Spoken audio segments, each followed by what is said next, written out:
السلام عليكم ورحمة الله وبركاته. أنا كريستين مصري صديق كليني. النهاردة الحد 15/2. يا جماعة أنا عايزة أوصل لكم وأوصل لأي حد بيسعى في موضوعي، داخل في موضوعي من أي ناحية ومن أي جهة. أنا مسلمة وبكامل إرادتي ومش مخطوفة، وأنا اللي خارجة من البيت بكامل قوايا العقلية، وأنا اللي عايزة كده، ولا حد ورايا ولا حد جنبي ولا حد قدامي. وأنا عايزة أوصل لأبويا رسالة علشان خاطري. مش هينفع اللي انت بتعمله دوت، واذية الناس مش هتجيب اي حاجة غير اذية ليكوا واللي حواليكوا، ومش هتعمل اي حاجة، لان فعلا محدش ليه ذنب في اللي انتوا بتعملوه، ومحدش ليه دعوة بيا في اي حاجة.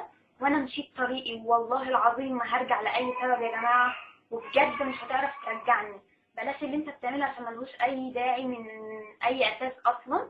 وانا كان لازم امشي واسيب البيت بعد اللي حصل، بعد ما عرف ان انا مسلمة، وانا مسلمة من بدري جدا بس في السر.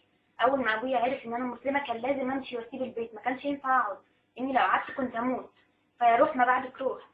ويا ريت يا ريت الجواب اللي انا كاتباه كمان يا بابا يطلع عشان كل الادله تكون طالعه، مش تطلع اللي على مزاجك واللي مش على مزاجك ما تطلعوش. انا ده كل اللي عندي، ويا جماعه انا مش هرجع، وانا مسلمه غصب عن عين اي حد، ودي علاقه بيني وبين ربنا، ومحدش ليه علاقه ان هو يتدخل فيها اصلا.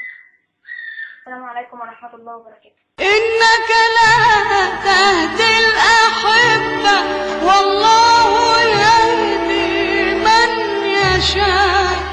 إنك لا تهدي الأحبة والله يهدي من يشاء.